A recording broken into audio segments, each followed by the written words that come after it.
berdiri. Ya. Amsal 17 ayat 17.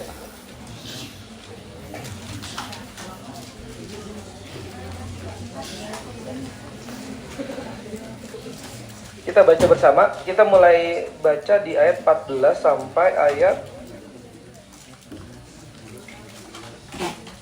22 ya. Kita baca ya. Kita akan bahas ayat ini ya, 14 sampai 22 ini ya. Mari kita baca bersama. Ayat pertama Bapak yang baca, habis itu perempuan, yang habis itu laki-laki ya. Dan seterusnya. Amsal 17 ayat 14 sampai 22. Ayat 14. Memulai pertengkaran adalah seperti membuka jalan air. Jadi undurlah sebelum perbantahan mulai. Yang perempuan ayat 15.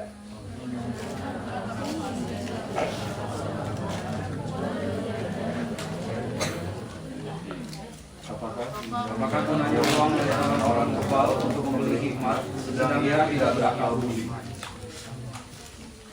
Apakah seorang sahabat menaruh kasih setiap waktu dan menjadi seorang saudara dalam kesukaan? Perempuan? Orang yang tidak berakal budi adalah dia yang membuat persetujuan yang menjadi penentu dalam kesalahan. Siapa suka bertengkar, suka juga pada pelanggaran. Siapa memewahkan itu yang menjadi kehancuran.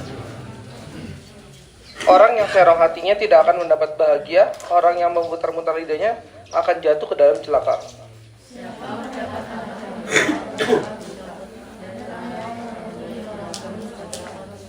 Baca bersama.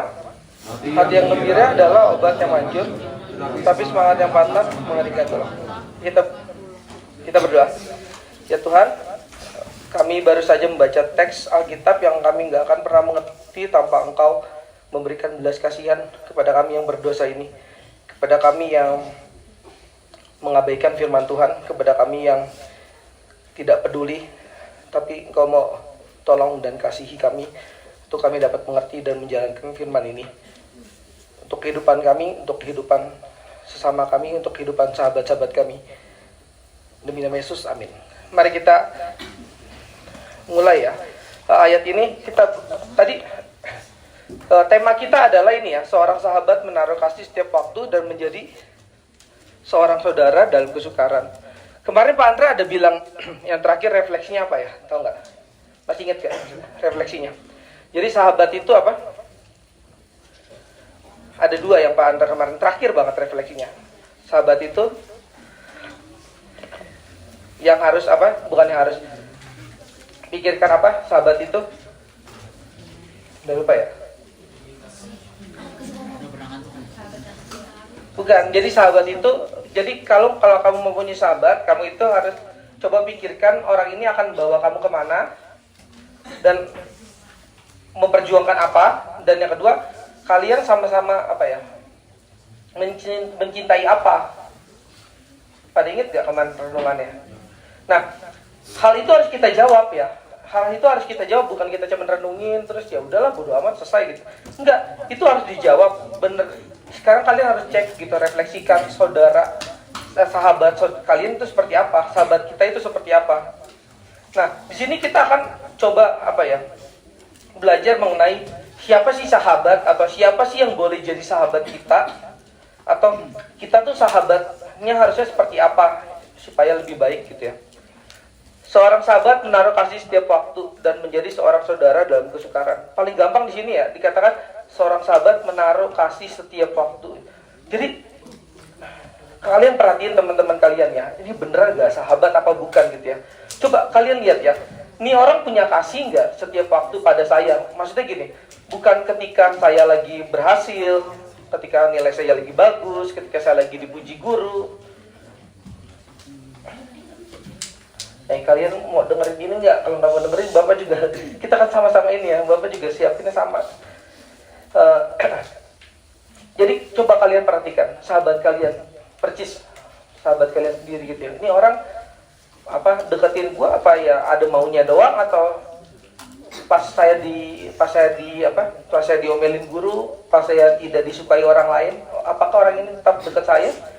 Atau ya oportunis namanya ya, cari kesempatan doang gitu ya. Coba kalian lihat ya, coba kalian nilai sahabat kalian seperti apa. Bukan hanya nilai sahabat kalian, coba nilai diri kalian ketika menjadi sahabat. Saya ini orangnya seperti apa ya? Orang yang mau jadi sahabat kalau ada ini aja gitu ya, kalau ada untungnya, atau menjadi sahabat kalau selama tidak meresikokan saya gitu ya. Tapi di sini seorang sahabat adalah seorang yang menaruh kasih setiap waktu. Dia tidak peduli disalah mengerti. Lu kok masih mau sih bergaul sama dia? Dia kan goblok gitu ya. Dia udah goblok, diomelin guru, nggak ganteng-ganteng banget gitu. Aduh, jorok lagi misalnya gitu. Kok masih mau ya gitu. Nah, seorang sahabat apa ya? Menunjukkan kasihnya gitu ya, berani menunjukkan kasihnya ya. Di situ nanti ada peneguran dan seterusnya. Tapi kita baca ayat-ayat sana. Dan menjadi seorang saudara dalam kesukaran gitu ya. Kenapa sih kesukaran itu butuh saudara, bukan butuh sahabat gitu? Kan di sini ya butuh sahabat. Seorang sahabat menaruh kasih setiap waktu, cukup dong. Kalau udah menaruh kasih setiap waktu, berarti dalam kesukaran pun dia taruh kasih. Cukup kan? Nah, kenapa di sini harus saudara kalau dalam kesukaran gitu ya? Karena gini, kalau kita dalam kesukaran gitu ya, yang bisa menolong kita itu bukan hanya kamu punya komitmen, ya saya jadi saudara kamu deh, bukan gitu ya. Tapi harus kamu punya komitmen relasi, namanya relasi saudara gitu ya. Relasi saudara yang benar-benar apa ya? Saudara itu ya, saudara itu mengasihi kamu bukan karena kamu telah menjalani komitmen sama dia, bukan. Saudara itu mengasihi kamu karena dia saudara, gitu, simpel aja. Jadi, dan menjadi seorang saudara dalam kesukaran. Terus seorang sahabat seperti apa yang yang kita perlukan gitu ya. Kalau baca ayat 16 ya di sini ya. Jadi anak-anak kalian harus ngerti konteks itu, jangan dicomot-comot ya. Meskipun ini kitab Amsal, kitab Amsal kayaknya nggak ada ngaruh kayaknya nggak nyambung Pak ini baca atas ke bawah. Enggak. Alkitab tuh bukan random gitu ya, ditaruh Amsal, udah deh taruh aja sih penulis Amsal asal-asalan gitu. Terus kita baca secara tematik, ambil keluar gitu ya. Jangan gitu ya. Kita baca gini, seorang sahabat menaruh kasih setiap waktu. Nah, sekarang seorang sahabat seperti apa atau kasih seperti apa yang kita perlu tahu di sini. Di ayat 16, apakah gunanya uang di tangan orang bebal untuk membeli hikmat sedang ia tidak berakal budi? Jadi sahabat apa yang perlu kita punyai adalah sahabat yang tidak bebal, sahabat yang bukan hanya punya uang, tapi punya hikmat dan punya akal budi.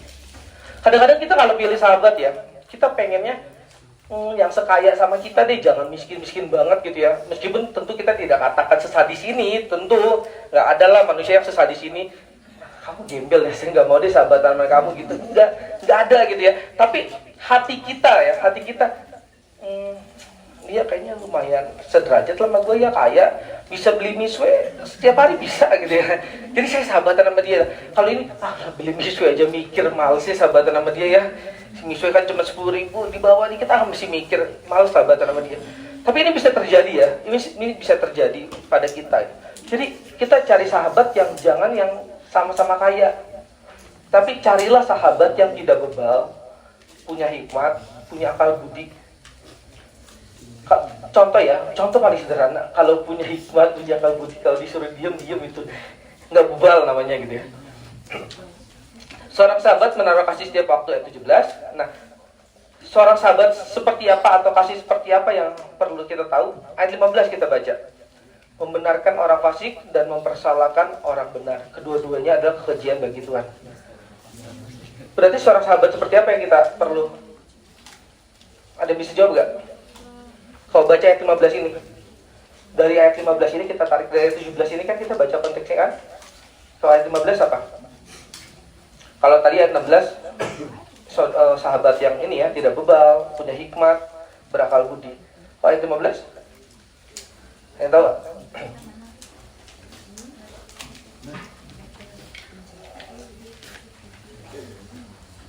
Ana mungkin mau jawab?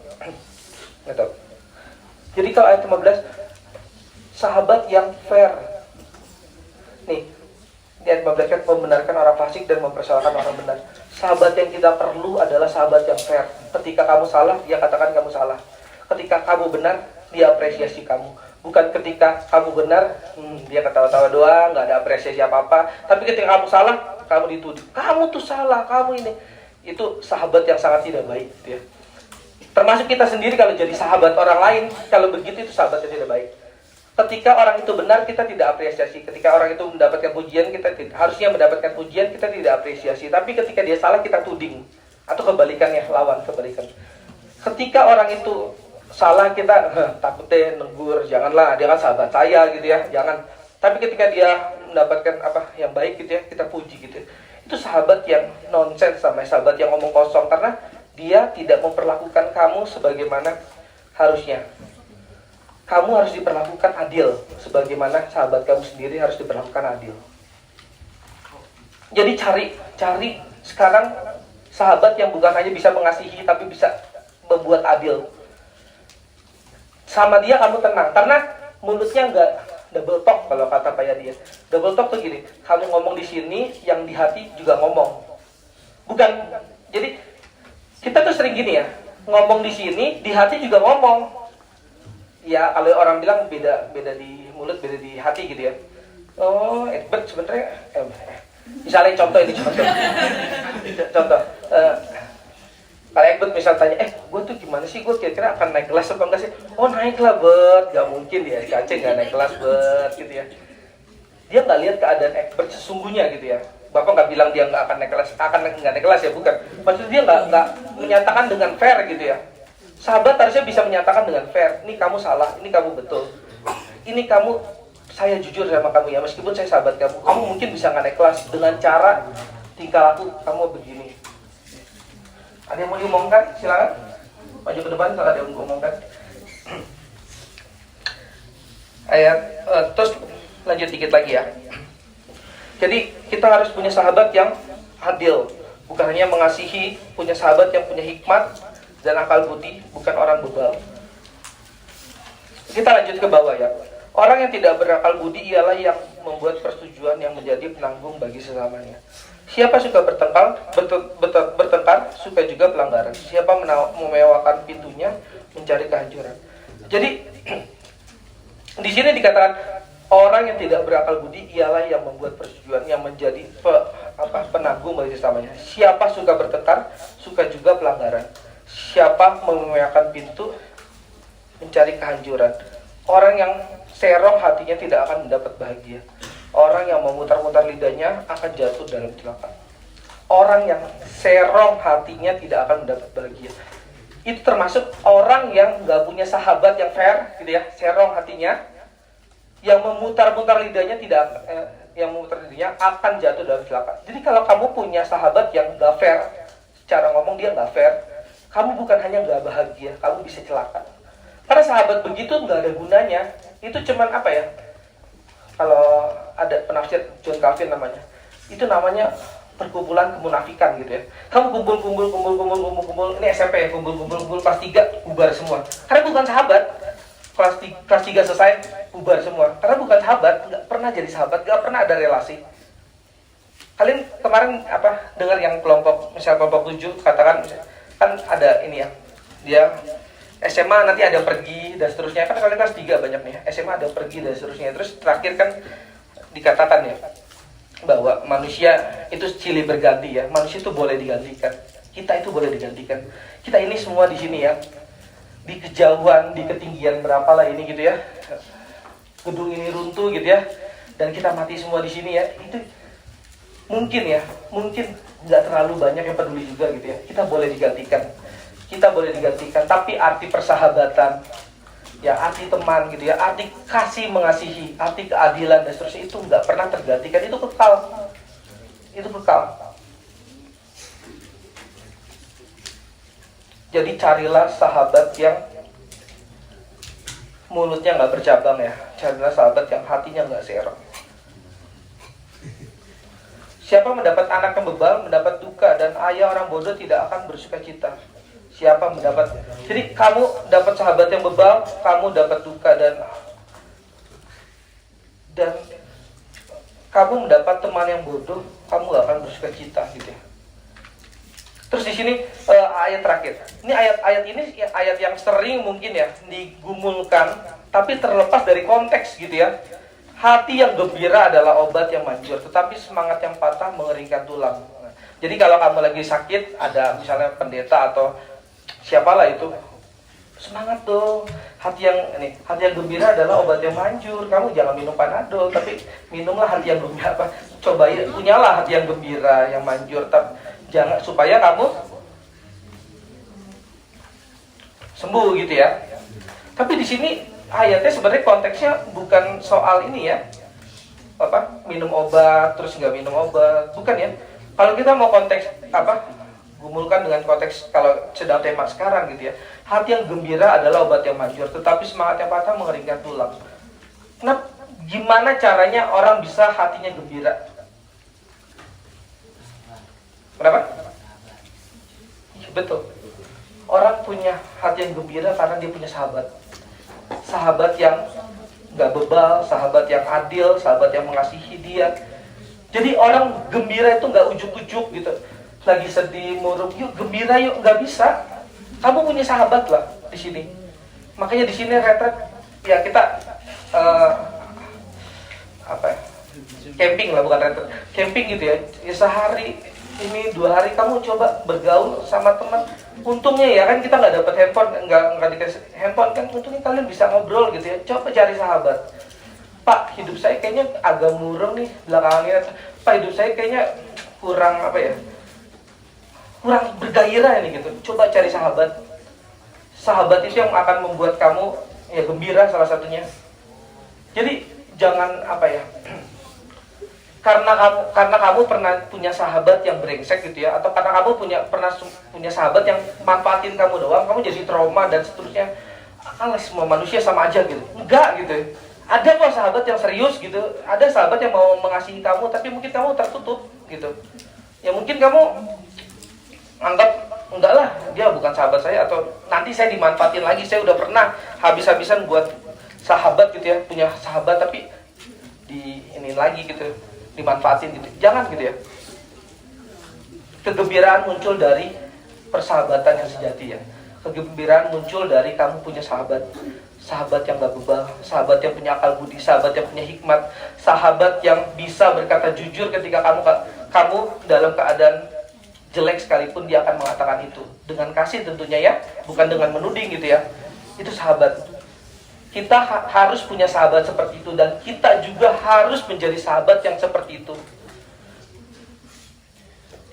Jadi selesai dari ini, periksa, kalau kata Sokrates ya, periksa seluruh hidup kita, termasuk periksalah sahabat kita.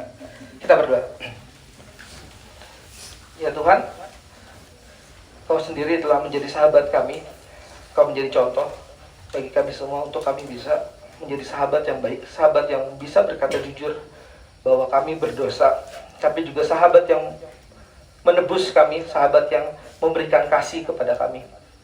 Tuhan, tolong kami semua untuk kami bisa memeriksa dengan jujur sahabat kami membuang kenaifan kami, meskipun kami tahu rasanya sakit sekali ketika sahabat kami ternyata tidak seperti yang kami ingin bayangkan. Atau Tuhan, berilah kami kejujuran untuk bisa menilai diri kami, apa kami juga menjadi sahabat yang baik bagi sahabat-sahabat kami.